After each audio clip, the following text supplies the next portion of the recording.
在一些佛教或道家壁画中，可看到神佛高人脑门后的光圈或法身上有各种颜色的灵光，这就是人体辉光。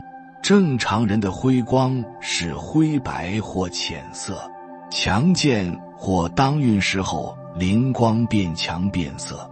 修行人可能有各种鲜艳的彩色，紫色代表灵能最高，故自古视紫色为祥瑞之色，如紫气东来之说。普通安康人的人体辉光比躯体弱的人要强些，心态开朗人的人体辉光更为的强。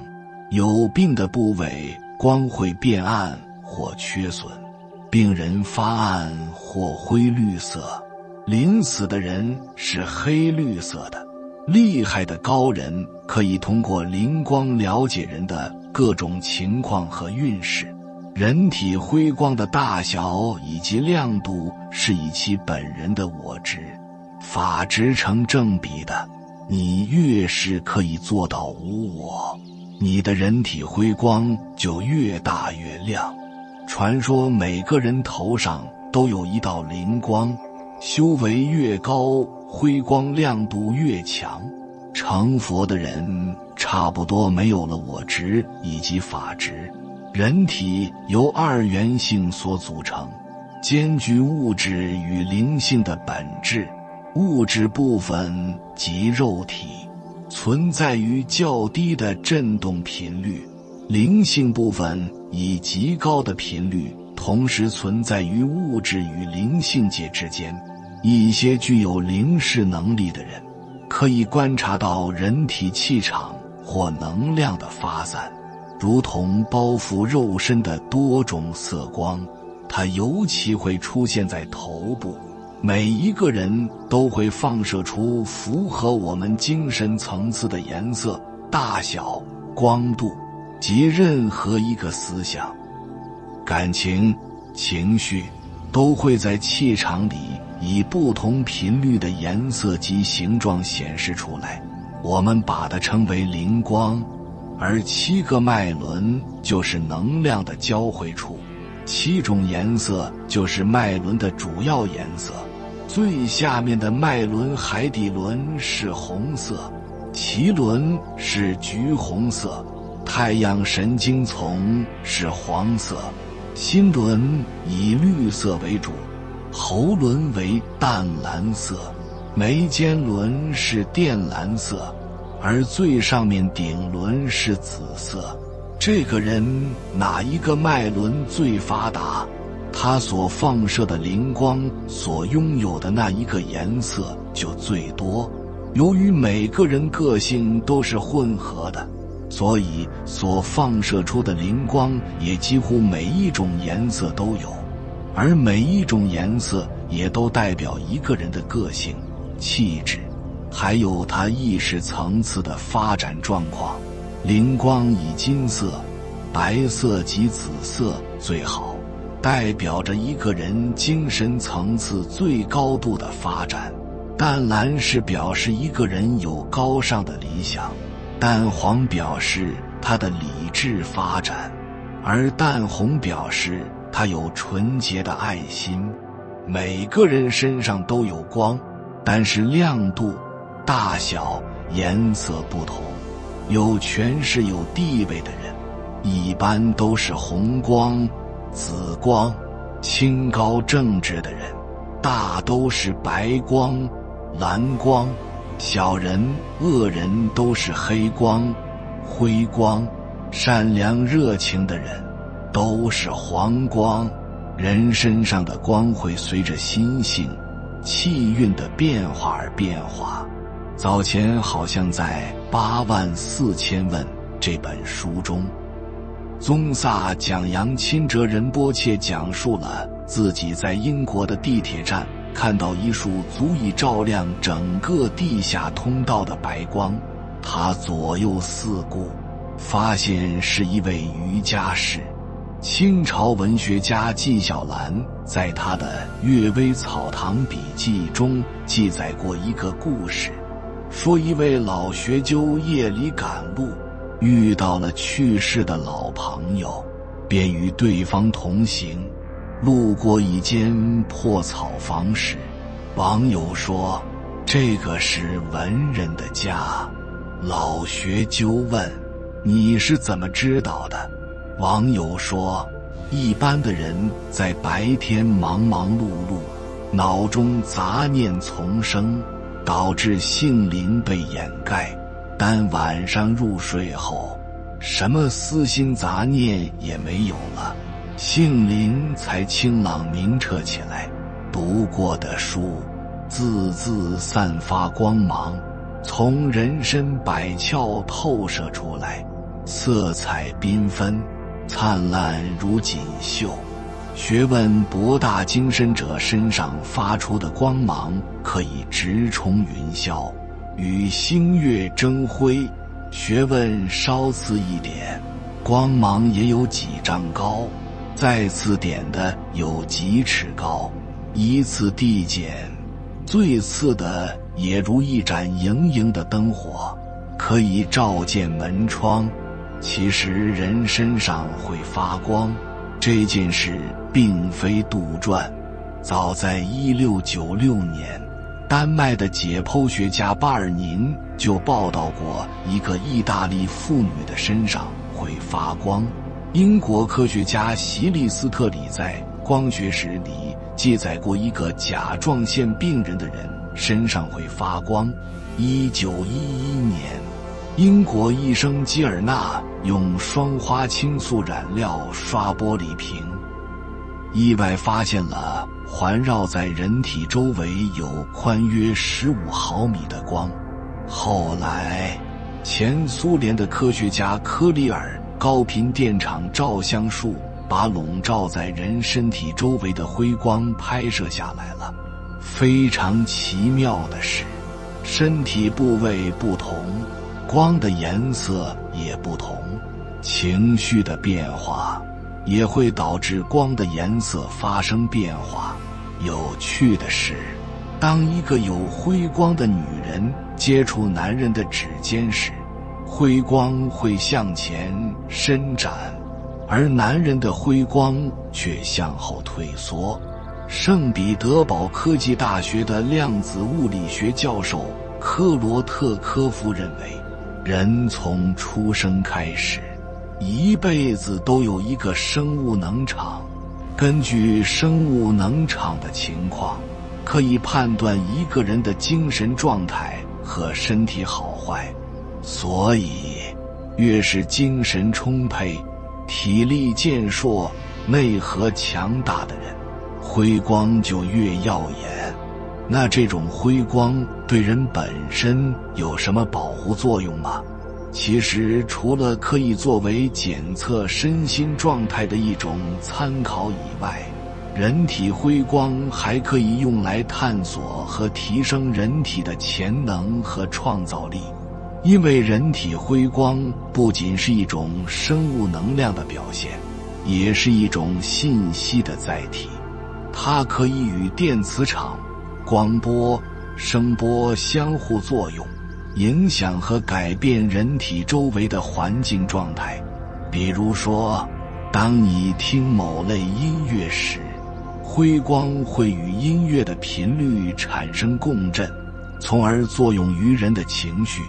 假如你是一位拥有紫色光的红人，当你接触到一个拥有灰黑色光的人时，如果自身的光不够强、不够亮，你的情绪就会受到对方的影响，从而导致自己身上的光变暗、变小、变色。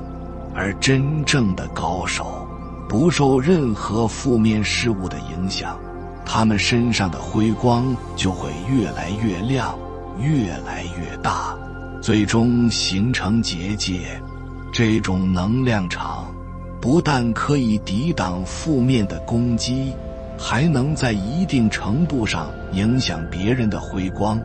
万物皆有辉光，交相辉映，共同促成了地球的能量场。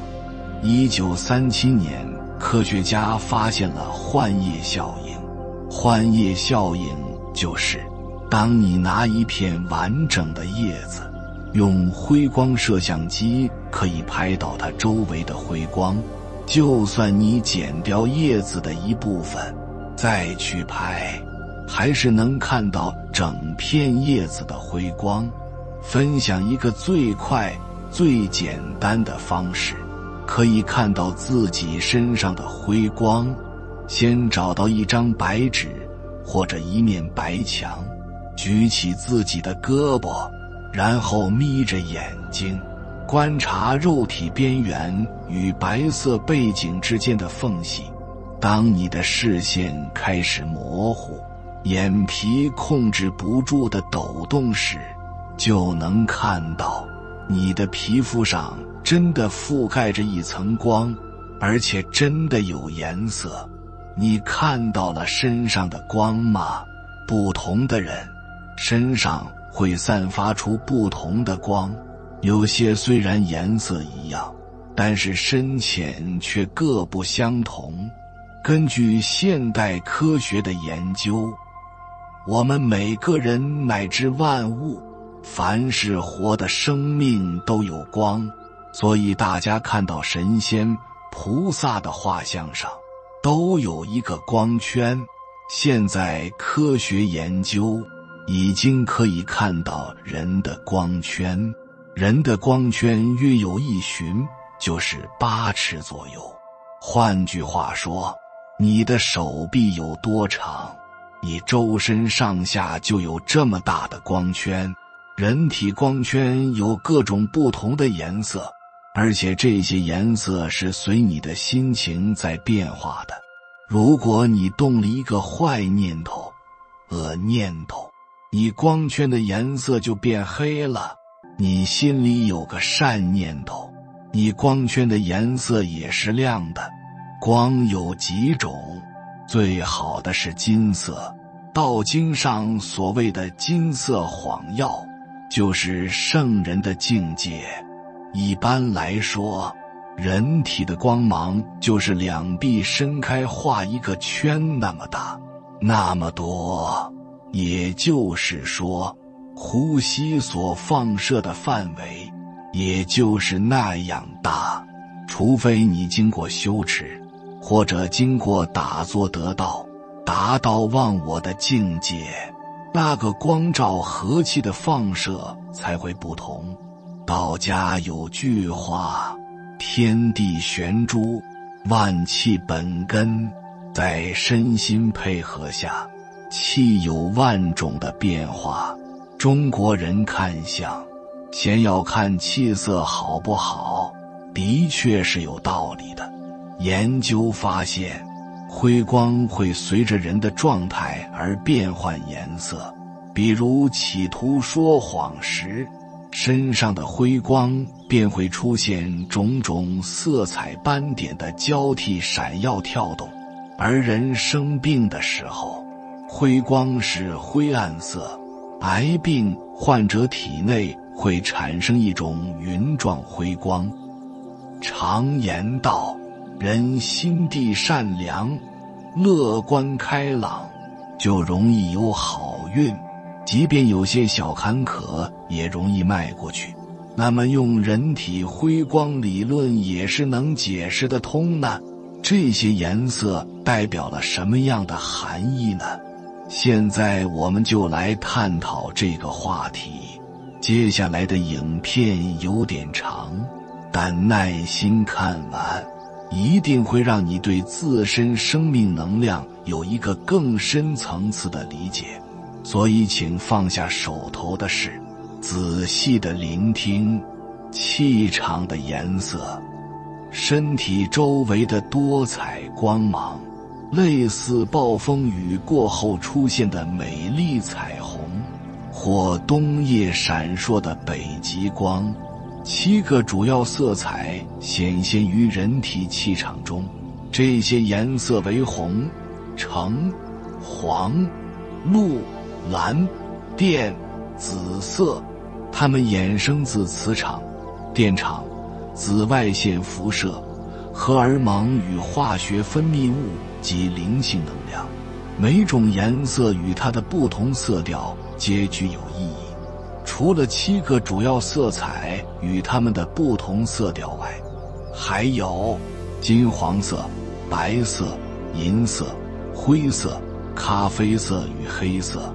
这些亮光可区分成2种：正向及负向。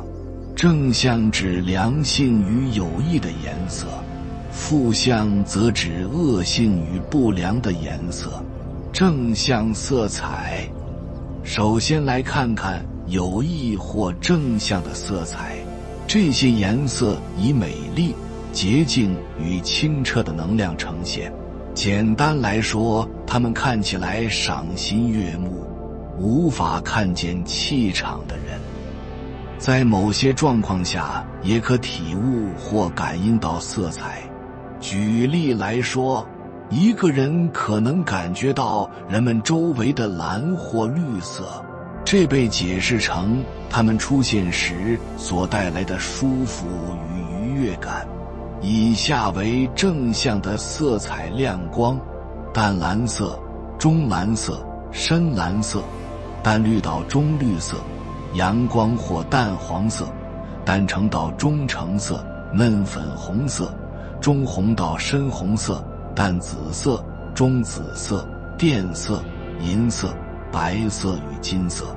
这些人体气场的灵性颜色以极高的频率振动，它们目前还无法被人类的任何科技确实测量。绝对的正向色彩从高到低频振动频率：淡蓝色、中蓝色、深蓝色、淡绿到中绿色、阳光或淡黄色、嫩粉红色、中红到深红色、酒红色、淡蓝色。这种美丽的色光如同夏日午后天空所呈现的蓝色，它代表一位慈爱与灵性的人，清净的个体。一个人的气场出现愈多淡蓝色，这个人就愈有爱心与灵性。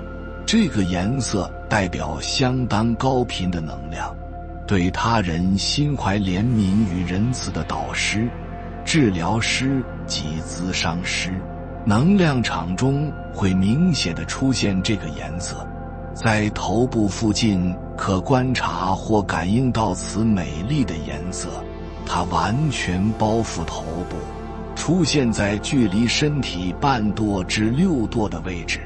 头部附近的蓝色愈浓密与明亮，这个人在灵性上的修为就愈精进。这是个人气场中要观察的重要色彩之一。如果你看着一个人的头部上方或周围见到大量的此种色光，你就可以对此人放心。若在头部任何一区，不管是贴近表面或更往外的位置，丝毫见不到或仅有丁点的淡蓝色，与这位观察者或解读对象互动时，你得非常谨慎小心。中蓝色，此颜色好比海洋中的中蓝色，中蓝色的频率比之前说明的淡蓝色要低，但它的振速还是很快。这种深浅的蓝色通常会在头部附近察觉，但比淡蓝色更为外圈，它散发在离头部表面2舵半到7舵的范围。这个颜色代表专门技术与管理能力。技术类作家、技师、电脑分析师、工程师、科学家及医师是散发此种色光的几个案例。中蓝色也表示是一位非常实际与商业化的人。气场与能量场以这个颜色为主的其他人士有会计师、商务经理、业务经理与企业家等。气场中出现大量中蓝色的人，尤其在头部位置，不见得一定会从事以上这些行业。然而，此颜色的出现依然代表这些人具备一些明显的特性或品质。这些特质包含学习专门技能的高度潜力，或极为务实及商业化的倾向。气场以蓝色为主的人，比蓝色较稀少的人更常运用逻辑或左半脑。当一个人正在运用他的专业技能及管理能力时，中蓝色会增加。换句话说，一个人愈常施展他的天赋，气场的中蓝色就会愈为强烈与宽广。颜色会在一个人执行与其专业相关的职务一阵子后，明显地出现在头部、肩膀及手臂的位置。休息或没有从事这类工作时，这些人的能量场还会带有中蓝色，但程度明显降低。深蓝色，此种深蓝色像夜晚在天空见到的深蓝色，只比暗蓝色稍微浅一点。这种散发出来的光能比中等振速或频率较快，比淡蓝色要慢，仅稍微低于中蓝色的频率。它是带来视觉欣赏的丰富美丽色彩。气场以这个颜色为主的人，天生富有创意与艺术气息。深蓝色可在头部周围见到或感应到，通常位于离表面4到10度的位置。作家、艺术家、工艺家、画家、演员、舞者及音乐家是几个人体能量场中出现此种色光的案例。同样的，即使有些人的气场会带有这个颜色，但他们并没有运用这些天赋。此颜色的出现代表展现创意与艺术细胞的潜力或趋向。这也许是一位杂货店的店员，以乏善可陈的方式运用他的技术，但他梦想成为一位作家或诗人。当这位男士或女士拾起笔开始创作文字时，能量场中的深蓝色光会大幅增加，尤其出现在头部附近的位置。淡绿到中绿色，淡绿到中绿色的光，类似春天叶片或公园里新生小草的颜色。此重要治疗能量的中绿或浅绿色，介于刚才所举的2个例子。它的振动速度或频率相当高，只比淡蓝色稍低一点，而略为超出中蓝与深蓝色。这个颜色与治疗能量相关，天生治疗师的气场中明显地呈现这个绿色。它通常可见于整个头部，非常靠近头发或表面，就位在肩膀与手臂正上方。它也会从双手发散。在一位能轻易看见淡绿到中绿色之天眼通的眼里，对方的头发会在现淡绿色，好像他染了头发。有些护士、咨商师、医师、导师、按摩师、整脊大夫与其他从事治疗领域相关性工作的人，多数身边都会呈现如此美丽的绿色能量。同样的，有些人具有天生的治疗能量，但没有从事任何一种治疗工作，即使他们没运用。气场出现的淡绿到深绿色也显示出治疗的能力。当一个人真的用上他的治疗能力时，运用天生治疗能力过程中与结束后，绿色会变强。举例来说，气场内有绿色治疗颜色的一位按摩治疗师，在做完按摩疗程后，这个美丽的颜色会非常明显地出现在头部、肩膀、上下手臂与双手及手指附近。基本上淡绿到中绿色代表两种状况，气场出现这种颜色的人，若不是一位治疗师，就是处于疗愈痛苦的过程中，一个生了病、疲倦、稍有不舒服或疼痛，或只是体力或情绪低落的人，在气场中也许会有此种色光。治疗的能量可能显现于头部与肩膀附近，或停留在身体特定的一个区域。治疗能量通常会集中于此处。在解读人体气场时，观察对方的双手是很重要的。如果绿色光环绕双手、大拇指与手指，并往外发散，则代表这个人的健康良好，而天生的气能量流通身体的绝大部分。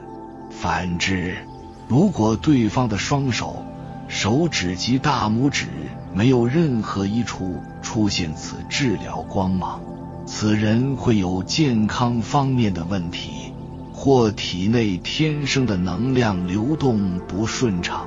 治疗师或治疗师人选在整个头部附近、肩膀、双臂会出现美丽的颜色，并从双手涌出。在天眼通或能观察人体能量场之气场解读师的眼中，被观察或解读的人，身体周围会以这个颜色为主或最为明显。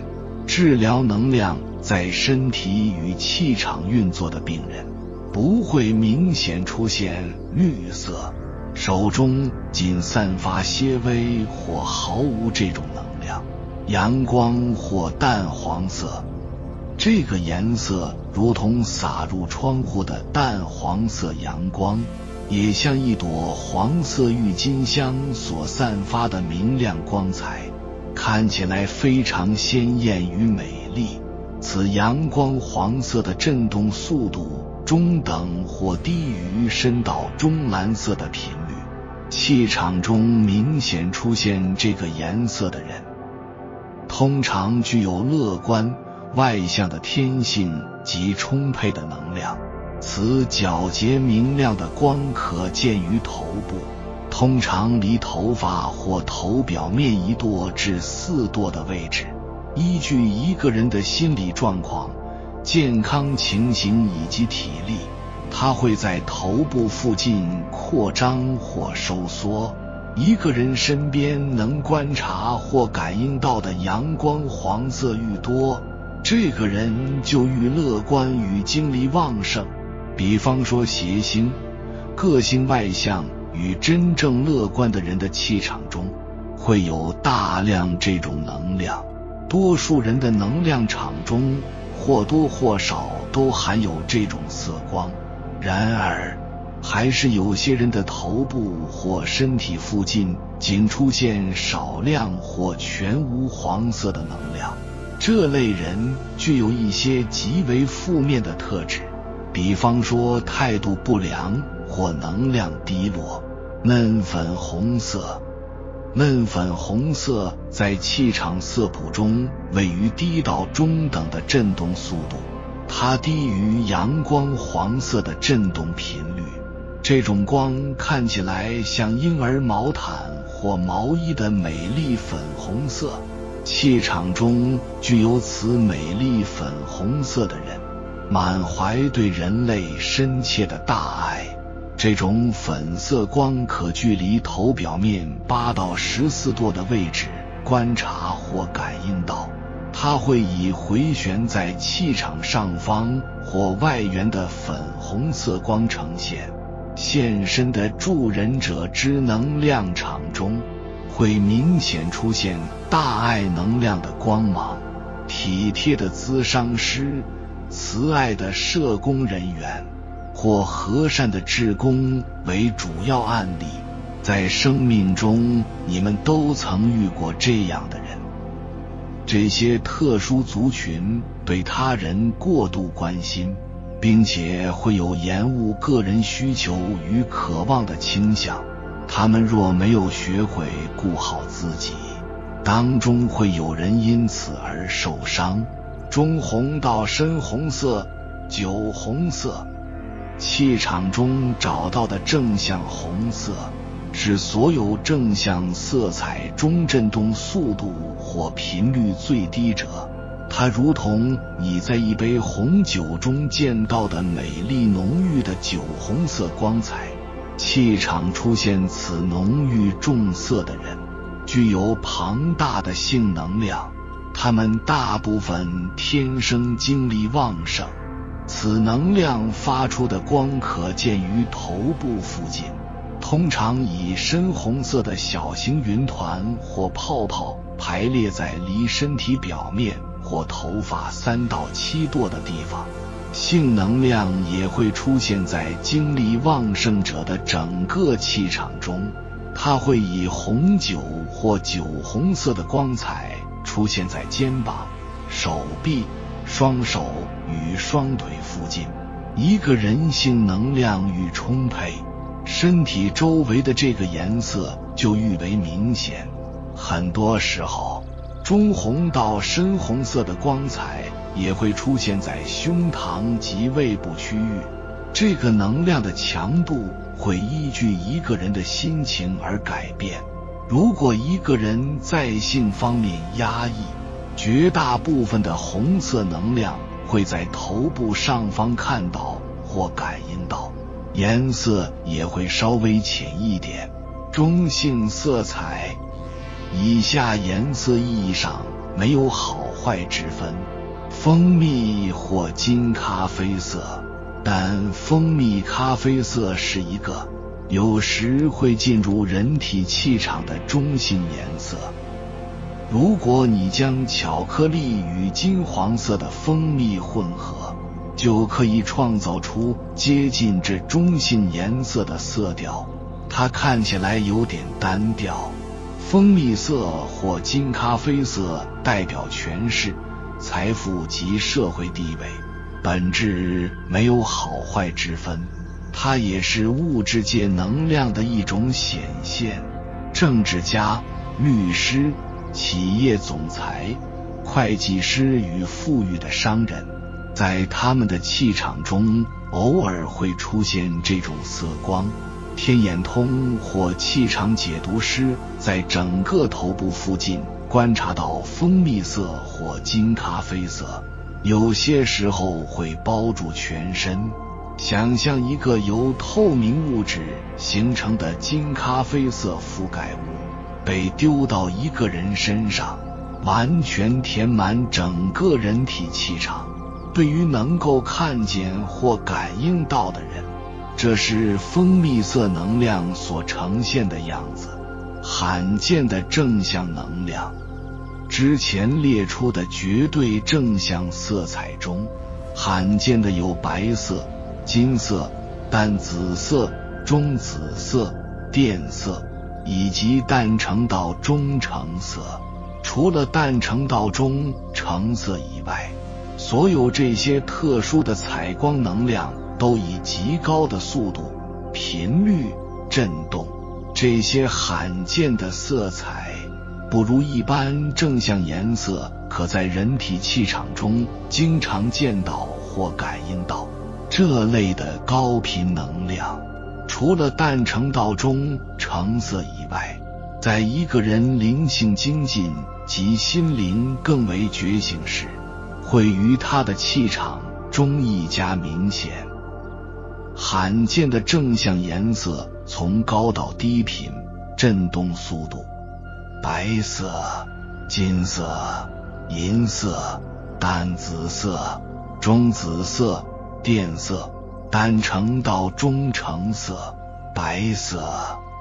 纯净的白色如同飘过蓝天的白色云朵，不过它更为光亮。如果你可以想象天使翅膀的纯净亮光，你就能确实了解这个白光的样子。在觉醒者身体周围可以看到这美妙的能量。不久，更多人的气场会出现这种能量释出的光。纯净能量之白光的振动速度极为快速，如此特殊的纯净能量源自于高层境界或天界。如果你曾研究过物理与色谱，白色会被解释成所有颜色的总和。以科学的角度来看，物质层面的显现或许真是如此，但这种白光具有更多的发展，远远超出我们可见世界的物质层面。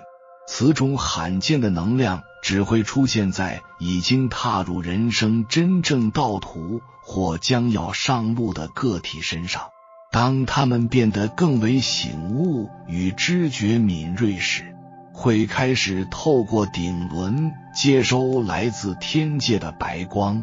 当这些特殊人士开始履行他们的人生使命时，如此美妙的光会增强。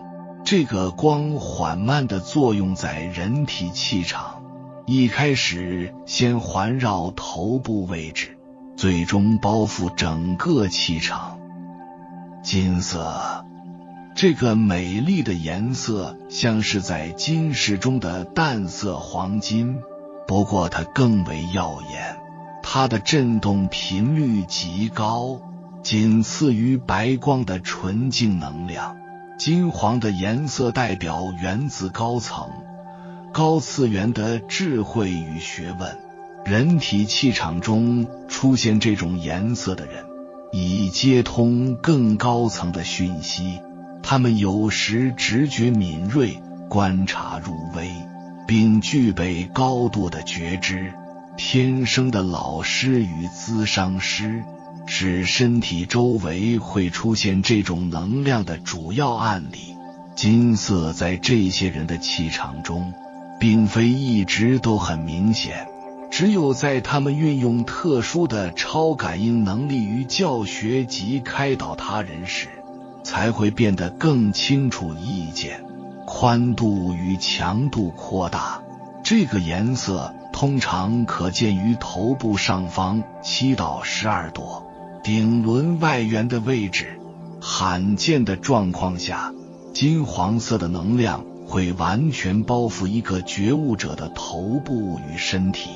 宗教性与灵性文学中曾提过金波、金色光环以及金色皇冠，就连艺术家达文西、拉斐尔及乔托、Giotto 所创作的一些宗教性作品中，宗教人物的头部周围都会出现金色的光环。这不过是几个金色能量变得明显的例子。银色，银色的光像是反射阳光的银饰。如果你能想象纯净的白光再混入些许灰色的光，你就能比较清楚这个颜色。银色的能量可在头部附近，离表面约1到3度的位置看到或感应到。它代表一种极为高速的频率，仅低于金黄色，看起来赏心悦目。银色代表超感应能力与灵性的觉醒，清楚自己人生使命与目标的人，他们的人体气场中会开始显现这种光彩。内心空虚，对人生与事业感到不满，找寻个人存在更高目的的人们，气场中也会出现银色的光彩。这些觉醒的灵魂发展出服务他人与改造世界的真诚渴望。许多经历中年转业与献身慈善的老年人，是能量场出现这种颜色的几个例子。淡紫色，淡紫色的光像是紫丁香的颜色，看起来非常美丽。这种心灵感应与灵性能量的光，以极高的频率振动，仅低于金色与银色，由淡蓝色与中紫色、靛色混合而成。如此美丽的粉色，代表超感应能力与灵性觉醒的结合。气场中出现淡紫色的人非常灵通，并具有灵性的深度。他们通常以灵性、仁慈与关爱的方式运用超感应能力的天赋。直觉敏锐的咨商师、灵性导师、灵性顾问及宗教领袖，是几种能量场会出现这种光彩的人。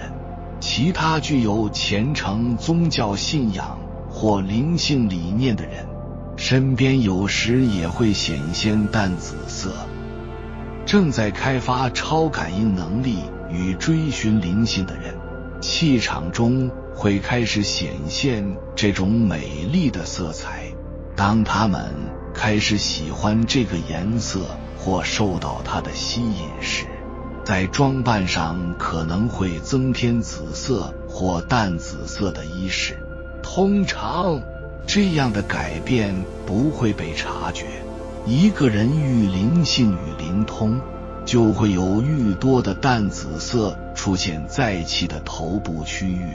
它通常可见或感应于顶轮、头顶及第三眼脉轮、前额。有些时候，这股能量会让头发看来像染了淡紫色、中紫色。中紫或靛色能量类似紫水晶的颜色，但较为明亮。它的振动速度、频率比一般正向颜色快得多，比银色与淡紫色的光稍微低一些。如此深沉而美丽的颜色，象征超感应能力与强度。此特定光彩完全只象征超感天赋，不同于淡紫色、中紫色并不代表灵性的成分，或以灵性方式运用超感应天赋。中紫或靛色出现在气场的人天生非常灵通，但不一定有灵性。他们通常运用自己的能力，比如直觉，为自己或他人透过心灵感应寻求答案。天眼通、灵通、气场解读师、前世回溯师及一些具有超感天赋的业务或商业人士，是身体周围显现此光彩的主要案例。其他施展中紫色能量的人士来自各行各业，他们运用个人天赋协助自己、家庭成员及朋友。在一个人的头部见到愈多的中紫色、靛色，这个人的超感应能力就愈为精进。如同淡紫色，它可见或感应于顶轮与第三眼脉轮，此能量也可能完全包覆到整个头部或肩膀。它靠近表面，并从身体往外扩展4朵，单橙到中橙色。如果你能想象被阳光照亮的一颗橘子，你就会清楚这个明亮的正向色之真正样子。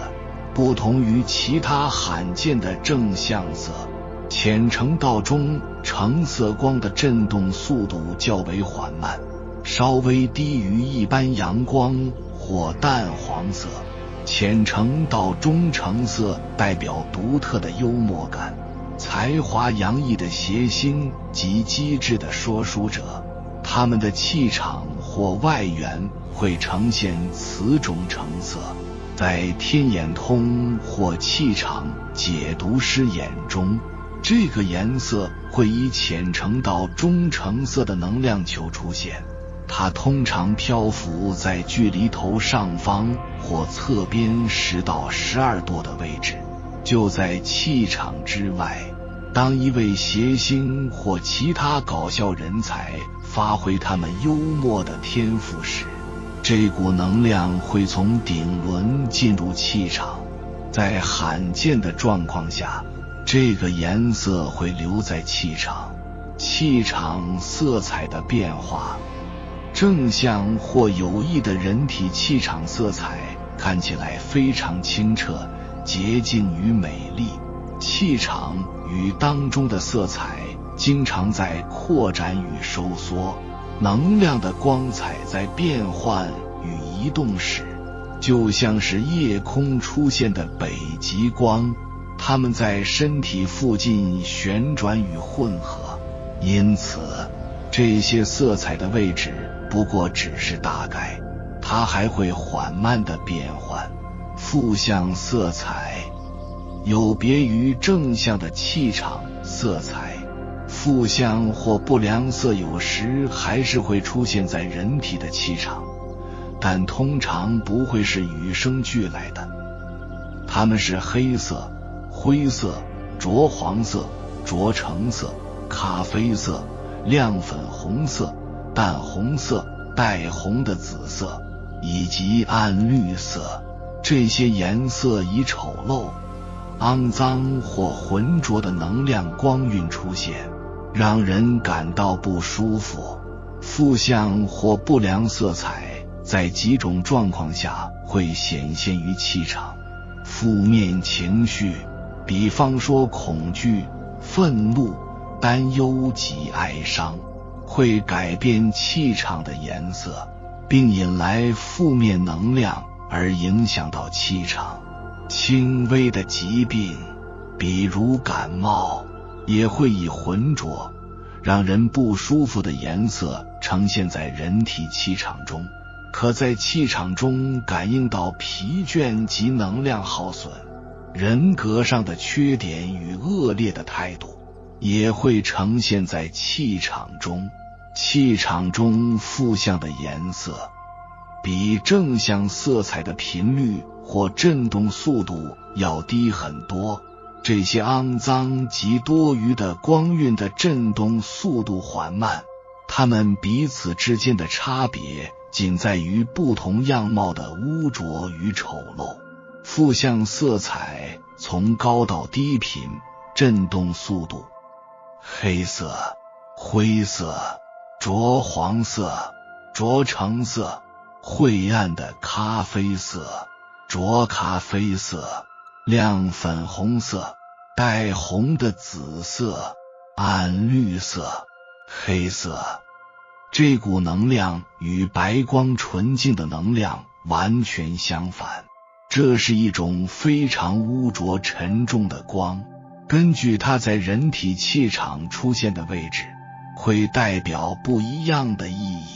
气场中的黑色愈明显，问题或状况就愈严重。思想极端负面或虚伪的人，会被这难看的颜色进驻气场，它通常会出现在头部周围，许多时候会像个罩子盖住身体的其他部位。通常他们的气场还算强大，但像受过污染，这是你该小心提防的人。在商场或私人的关系中，他们不会忠心或坦诚，有些人还会有撒谎、只透露部分实情与欺瞒他人的倾向。这些人不喜欢自己，并将讨厌自己的感觉或负面情绪投向到亲近的朋友或亲人身上。有些人对自己的配偶或亲密伙伴会进行言语、情绪或肢体上的虐待。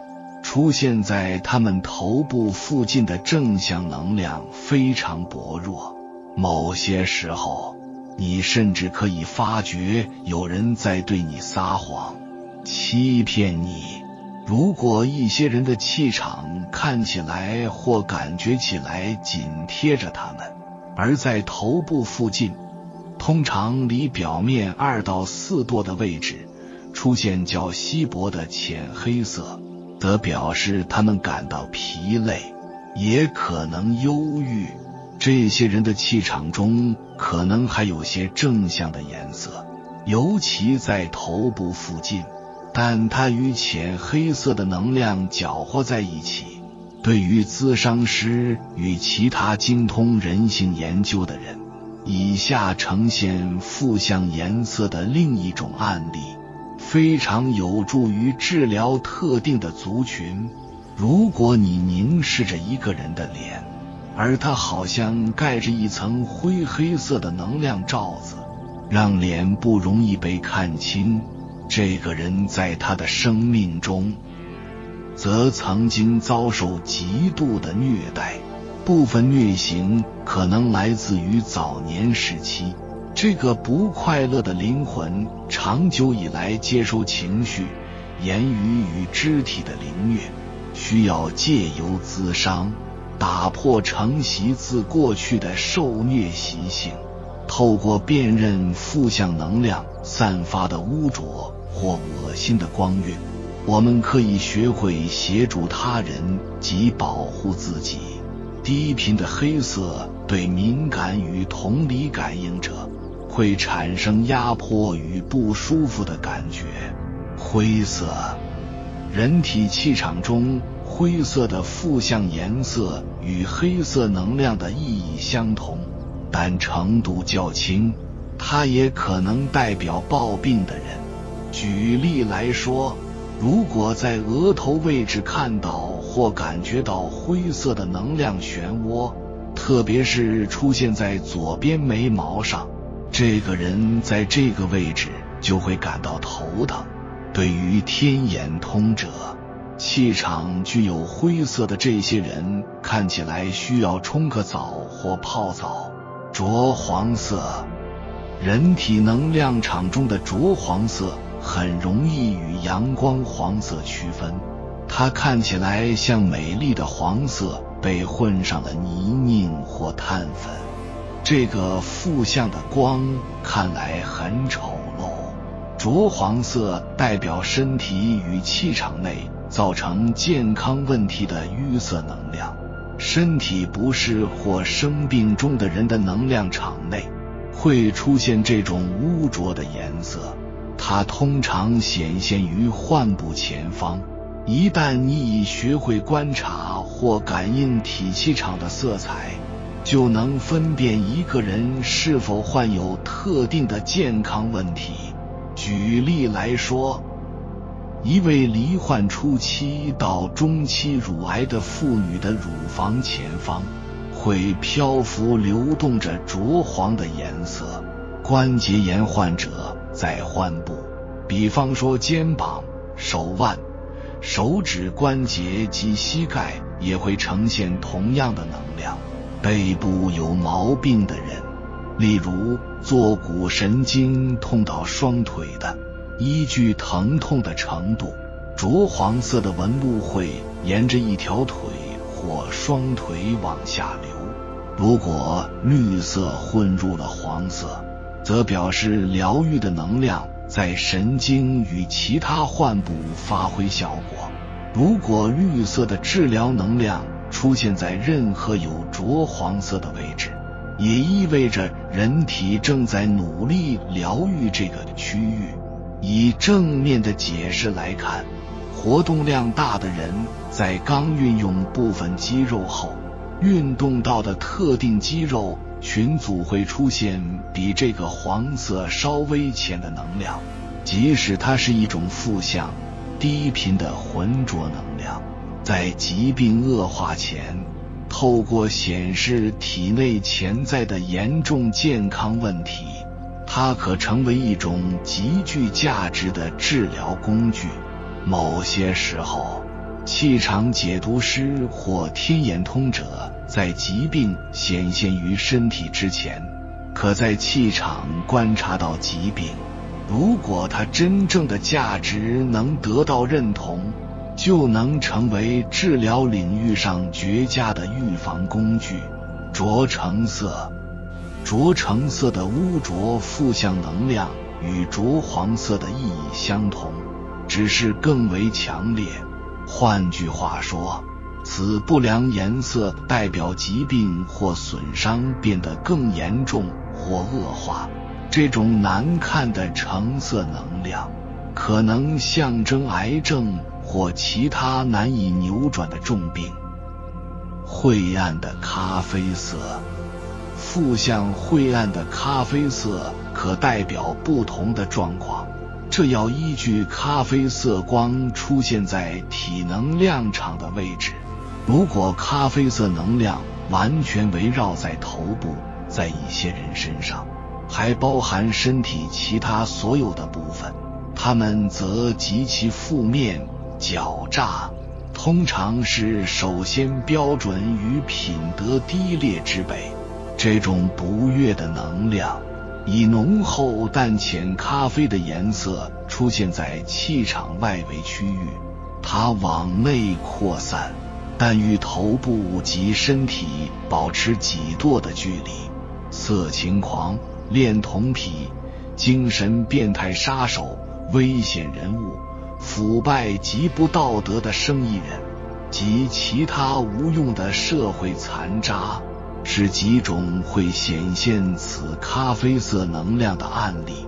但不要将这个糟糕的颜色与下一个负向的咖啡色混为一谈。浊咖啡色，能量场出现浊咖啡色的个体患有重病，在多数情况下代表体内已发展到后期的癌症，死亡非常临近这些灵魂。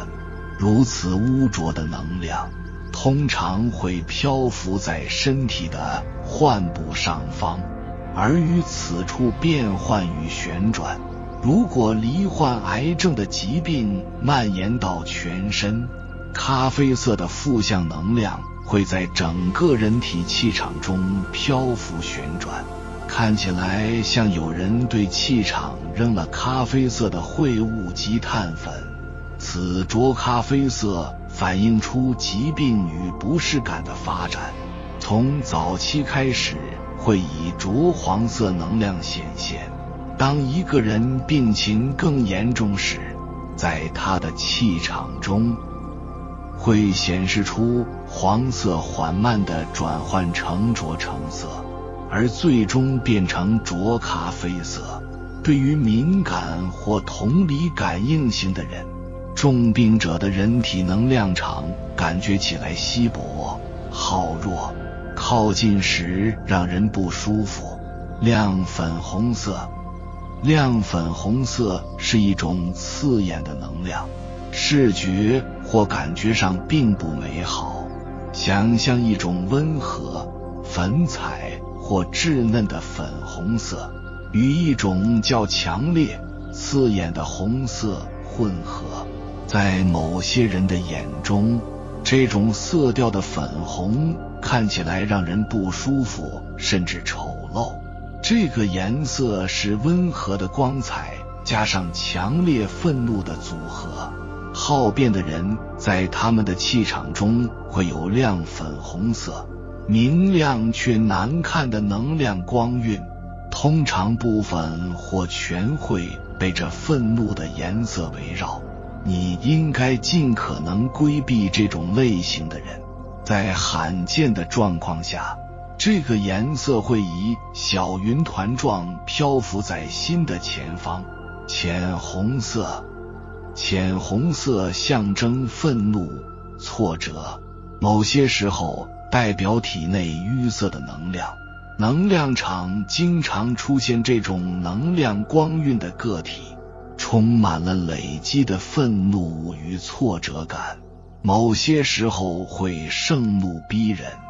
他们尚未透过治疗个人情绪的方式，完全处理并释放怒气以及其他负面的情绪，他们就像是封起来的情绪火山，蓄势待发。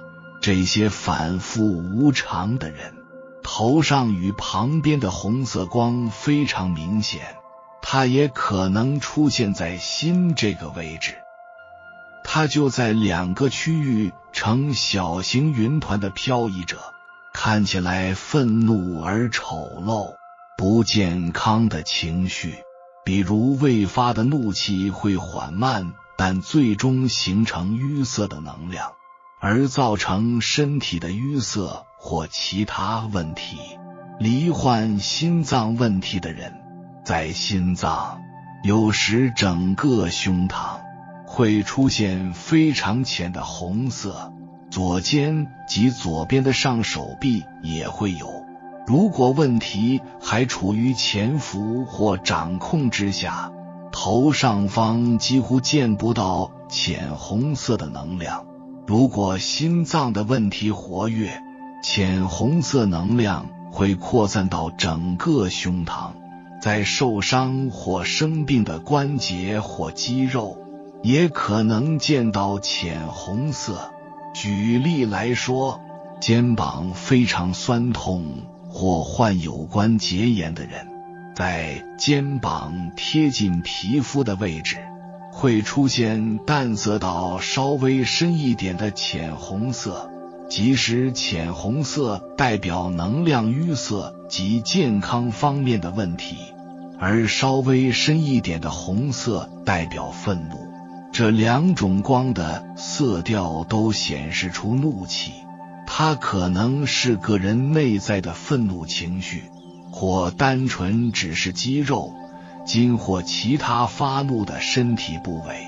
如果一个气场通常呈正向色彩的人，其头部其中一边及心脏位置散发出红色云团的能量，代表这个人才刚开始生气。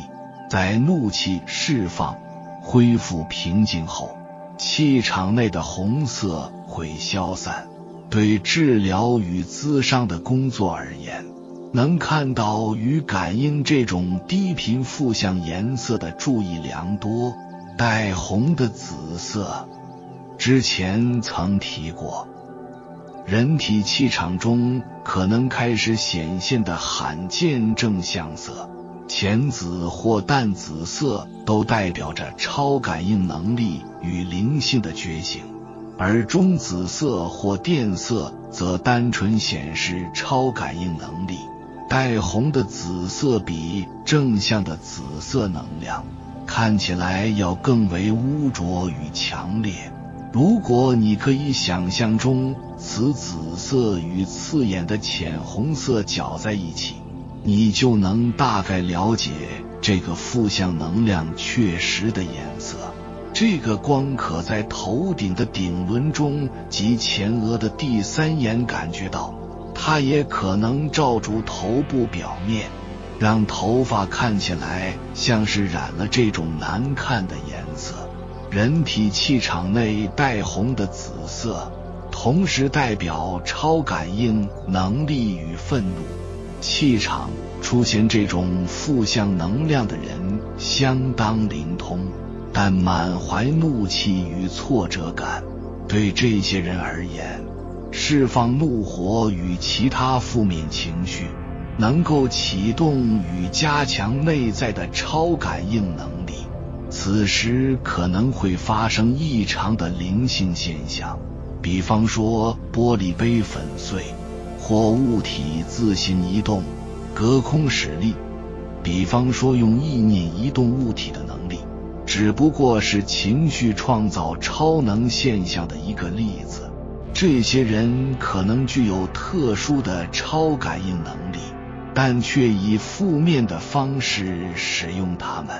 然而，只要这些人释放自己的愤怒，平静下来，他们的超感应能力就会变成真正的礼物。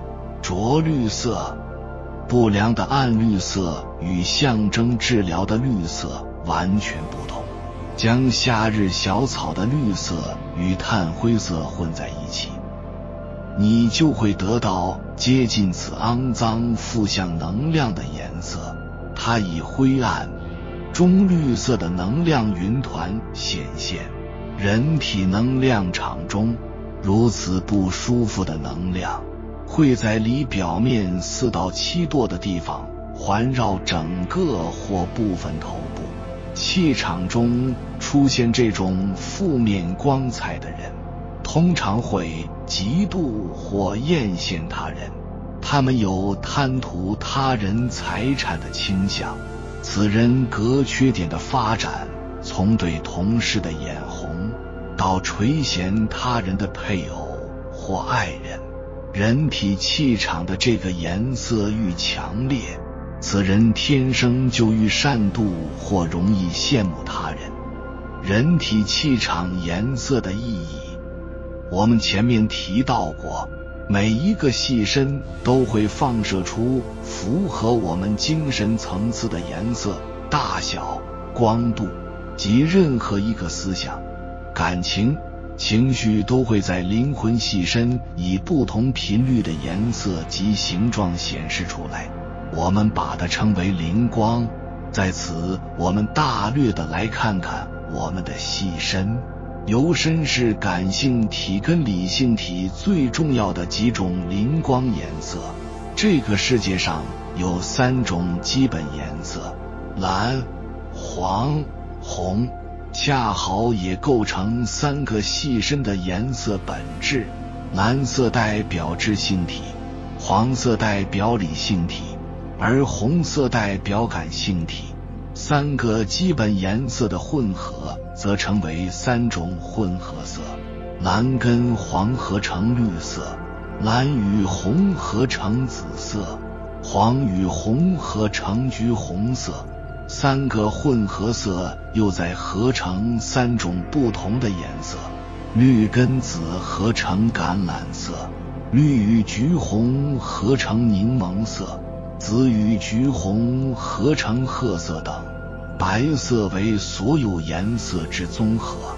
太阳光似白，其实它含有7种不同基本颜色：紫、靛青、浅蓝、绿、黄、橘红、红。黑则为所有颜色之消灭，无色或无光明。灵魂7个意识层次的7种颜色。我们灵魂每一个细身都有7个主要意识层次，它构成7个窍门，这7种颜色就是窍门的主要颜色。最下面的窍门海底轮是红色，性轮是橘红色，脐轮是黄色，心轮以绿色为主，喉轮为淡蓝色，眉间轮是靛蓝色，而最上面顶轮是紫色。每一个人要看他某一个细身，哪一个窍门最发达，他所放射的灵光所拥有的那一个颜色就最多。由于每个人个性都是混合的，所以所放射出的灵光也几乎每一种颜色都有，而每一种颜色也都代表一个人的个性、气质，还有他意识层次的发展状况。依照灵魂学家的看法，灵光以金色、白色及紫色最好，代表着一个人精神层次最高度的发展。淡蓝是表示一个人有高尚的理想，淡黄表示他的理智发展，而淡红表示他有纯洁的爱心，品质都是属于中等。不过每一种颜色又因为色调、亮度不同，所代表的意义也不一样。譬如蓝色，一个为崇高理想奉献的人，灵光都会带有淡蓝色，而有牺牲精神者的灵光在蓝色色调上还会再加上一点紫色调。一个人宗教信仰很虔诚的时候，灵光会产生一股很漂亮的深蓝色，但是太执着于形式的虔诚又会使蓝色调染上一股丑陋的色调，而盲目的迷信会使蓝色浑浊，变成肮脏的灰蓝色。黄色，所有黄色色调都是跟思想层次有密切的关系。低层次的思想会使我们黄色灵光很明显的染黑，而且没有光彩。一个升华到高智慧的思想会带给灵光体，尤其是理性体的灵光，一股淡黄色的光芒。如果这个光芒聚集在头上，呈现出一种类似光轮或冠状的放射，就是一个人思想无私的证明，也是表示他具有崇高聪明智慧的讯号。红色，红色是由感官所发出来的色调，就如人体学家 Rudolf Steiner 所称，即为爱与怒的颜色。不过判断时完全要看它色调的性质。通常一个人愤怒时，灵光会呈现猩红色，而且会带有黑暗的闪光。如果愤怒不是出自自私心，而是带有正义感，则灵光就比较鲜艳活泼，并且不含丑陋的背影。爱有很多意思，如果它是出于自私心，则会在本来无光彩的色调上掺上褐色。有感官发生动物性欲念时，灵光会显现出丑恶的血红色。相反的，温柔的红色是表示感情的温馨，故一个人内心有爱，他的灵光是粉红色的。而一个人能够不吝于牺牲自己，能够充分发挥人性爱的时候，都会在极美的粉红色调上加上一点紫色调。一个人活力充沛时，同样的也会使灵光的红色加强，或是出现橘红色。橘红色是一种对世俗名利充满企图心的象征，野心与虚荣心成分太强，就会使橘红色浑浊，带有黑色调。绿色，绿色的品质也是属于中等的。一个人很随和，能够随机应变，适应力很强的话，灵光都会依它的性质带着优美的翠绿色。但是这种能力如果掺杂着狡猾、欺骗、奸诈，都会形成一种污浊的灰绿色。一个人如果乐于助人，对人具有同情心、有善意，都会使他的灵光放射出美丽、光辉的蓝绿色。而一个人充满了生命力，灵光有时候也会显现出淡苹果绿色。灰色、褐色的品质皆是属于下等。灰色代表悲观，一个人受到打击，很灰心或是害怕的时候，灵光都会以一种暗淡、丑陋的灰色显现出来。灰色常常会形成横条状，环绕着一个人身体，好像把它束缚住一样。褐色代表贪欲，贪心会使灵光染成无光度，像铁生锈般的褐色。它也会形成像铁栏杆的横条，紧紧地把占有欲很强的人捆绑住。此外，嫉妒、自私也都会以一种冰冷的褐灰色呈现出来。黑色，最后黑色代表罪恶跟死亡。品质皆为最下等。一个人心怀怨恨或是存着恶念，都会使灵光出现黑色，就好像很浊的雾气笼罩着整个感性体一般。以上只是很简短地解释一下灵光三个细声的价值，完全要看哪一种颜色最多，光度是不是很强，是不是整齐。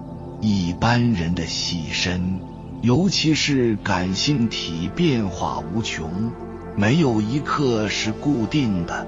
譬如父母看到子女由远处归来，非常高兴，亲情由内心散发出来，就会有极美的玫瑰红色充满着整个灵光。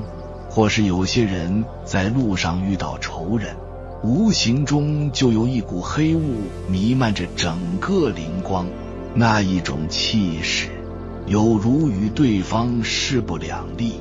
我们眼睛虽然是看不到，但是有的时候可以感觉得出来。一般人的情绪都是千变万化，就好像我们一直把石头丢到水里面一样，漩涡是此起彼落的，但是遇到经常去思念而且立定要追求的事情，就会形成永恒的颜色跟结构，成为一个人性格的写照。所以为什么我们常常强调要保持心情平静？因为灵魂细身，尤其是感性体没有和谐，我们就不可能去提升它的频率。灵魂跟水一样，没有静下来是不可能会纯净的。其实对一个人灵光的认识，就好像目前医学、心理学对血型的研究一样，可以测量出一个人的个性、气质。跟血型不同的是，透过灵光，我们不仅能够知道人的个性、气质，而且可以洞悉他的整个本质，整个前因后果。而它也不像血型一样一成不变，每一个人都有可能透过自己的行为来改变它、改善它。灵光不仅是高龄辨识人类的依据，我们也可以确定它是未来人类认识一个人人格最好的指标。有缘人，感谢你看到最后。如果今天的影片对你有所帮助，请按个赞给我响应，回复一句修好自己，加强能量。希望大家能够时时保持心情愉快，绽放出更美丽的辉光。还没有订阅频道的，请点击右侧的订阅按钮，与我们建立更深的连接。随缘加入会员，与同频之人共修福报，随喜转发，传播善知识，功德无量。